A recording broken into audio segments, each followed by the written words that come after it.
Monsieur Butet, bonjour. Bonjour, Stéphane Giraud, enchanté. Mathias Butet. Merci de nous accueillir chez Hublot aujourd'hui Je vous en prie. pour le programme Reinventing Luxury.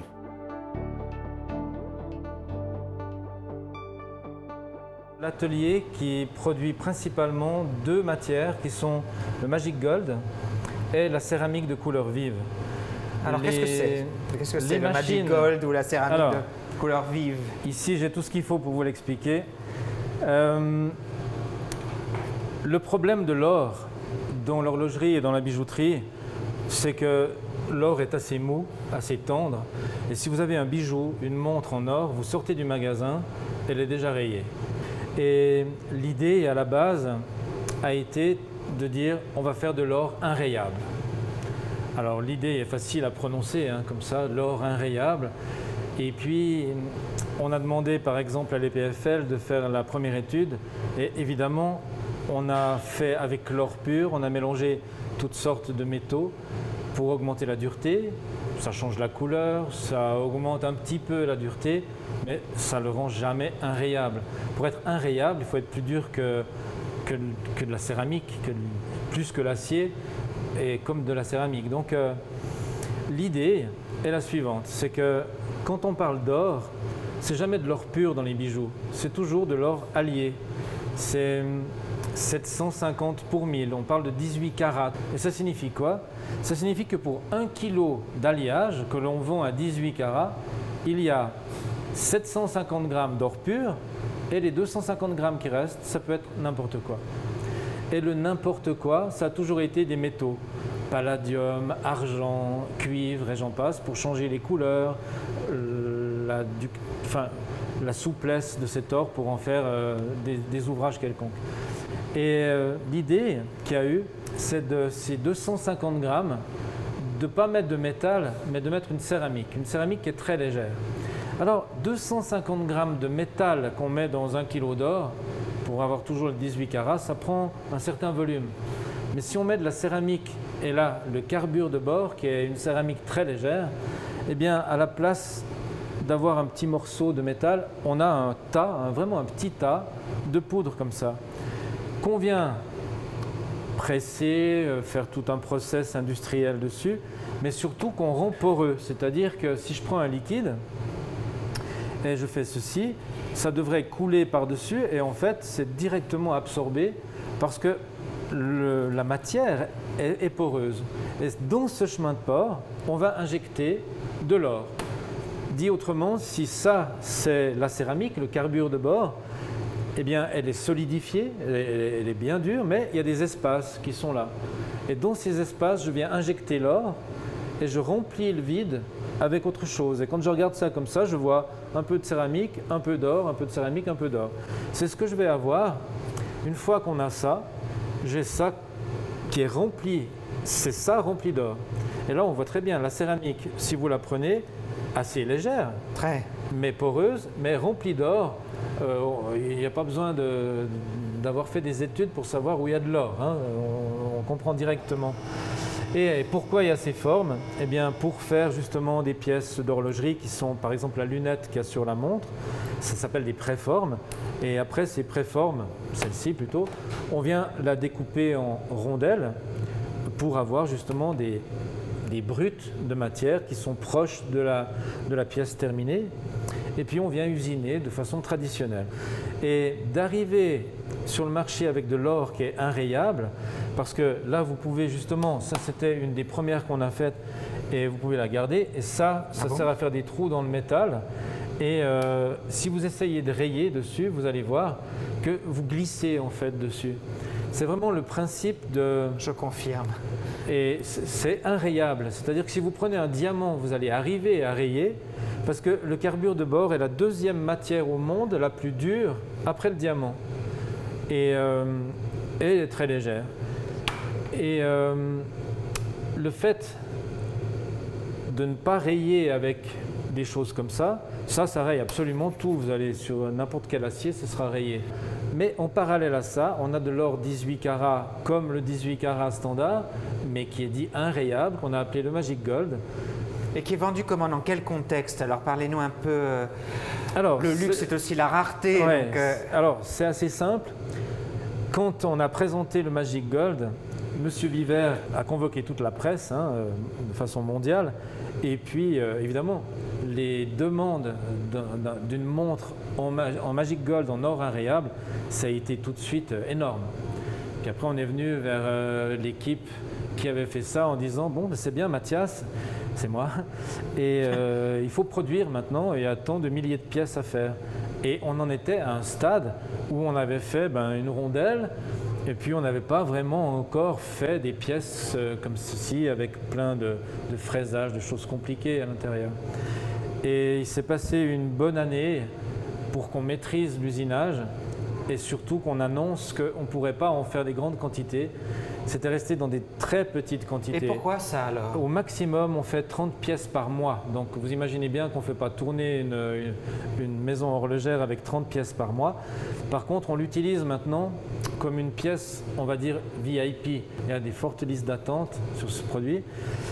Et pourquoi c'est comme ça? Pas parce qu'on ne sait pas et qu'on n'arrive pas à produire de la matière, ça on maîtrise, on arriverait à en faire beaucoup. Mais le problème c'est l'usinage. Je vous ai dit tout à l'heure, on est dans la matière la deuxième la plus dure au monde après le diamant. Et ça c'est la pièce où vous fabriquez le Magic Gold? Là, c'est des machines qui ont été développées spécifiquement pour faire le Magic Gold. Alors vous imaginez bien que ça a un coût énorme. Et puis que... On peut rentrer dedans? Bien sûr, oui, vous pouvez rentrer. Ici, c'est ici qu'on vient... je ne peux pas l'ouvrir maintenant, c'est en fonction, mais vous ouvrez, vous mettez votre céramique en préforme qui est très fragile, vous faites chauffer pendant quelques heures à presque 2000 degrés, et quand vous le sortez, c'est cette fameuse céramique qui est poreuse, mais ça on va garder un petit peu le secret quand même. Et cette céramique poreuse qui est très dure. Vous le sortez et ensuite on va dans l'autre machine qui est ici, qui a une plateforme ici d'1,5 tonnes, qui est une sorte de caisson mais un peu comme un canon en quelque sorte, où vous avez 10 cm d'acier sur tout le pourtour. C'est une cloche de 10 cm d'acier dur.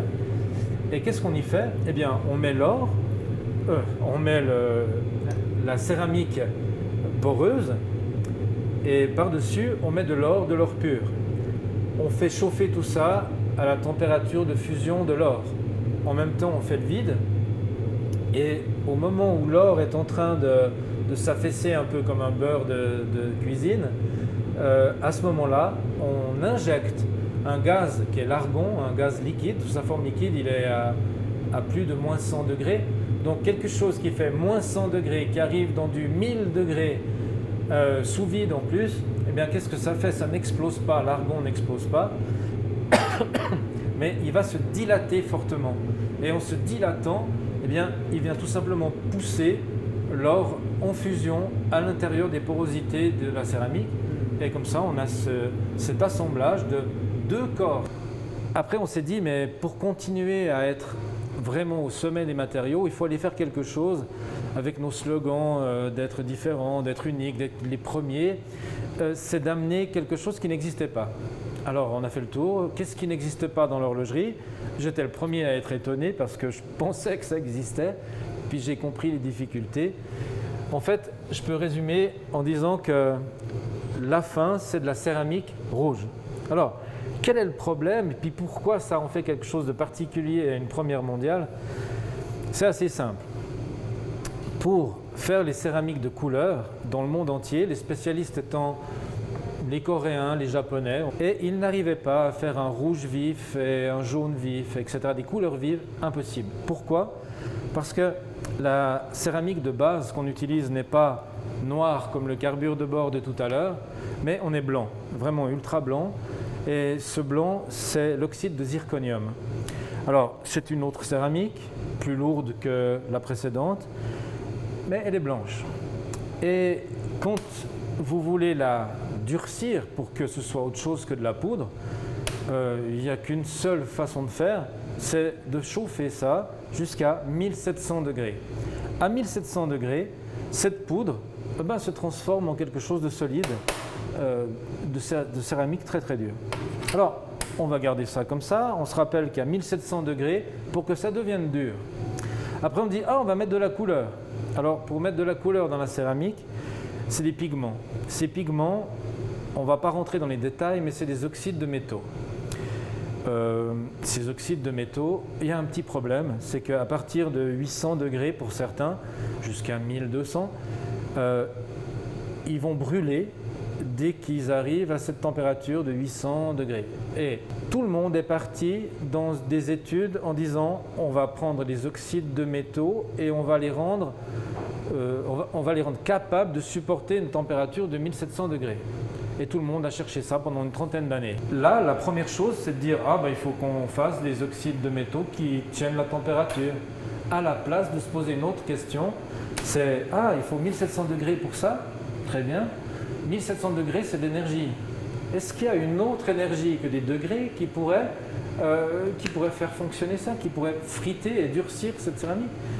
Alors là, on analyse un peu, on étudie, puis on se dit, mais bien sûr, on peut descendre la température, par exemple à 800 degrés, et il reste environ 900, il reste 1000 degrés qui manquent en énergie. Alors, on la remplace par quoi? Eh bien, nous, on l'a remplacée par de la pression. Et en mélangeant pression, mais des pressions hyper élevées, on est à 600 tonnes par centimètre carré dans l'image. Et c'est de cette force-là qu'on appuie sur cette poudre pendant qu'on la chauffe. Et comme ça, on amène suffisamment d'énergie pour avoir l'équivalent des 1700 degrés. Mais comme on est vers 800 degrés, eh bien, on ne brûle pas les pigments. L'important, c'est que c'est des couleurs vives. Et ce que le monde entier partout fait, c'est des couleurs qui sont ternes. Pourquoi? Parce que dès qu'ils montent en température, tout devient brun. Et dès que vous avez n'importe quelle couleur, puis vous mettez du brun, puis que vous mélangez, ça reste foncé, ça reste pastel, ça reste pas très joli, pas très vif. Et ce qu'on a fait, donc, c'est de sortir cette céramique de couleur vive. Et pour ça, de nouveau, il a fallu développer des machines, déposer des brevets, évidemment. On a déposé des brevets comme dans le Magic Gold sur la matière et sur le process, sur les procédés pour obtenir cette matière.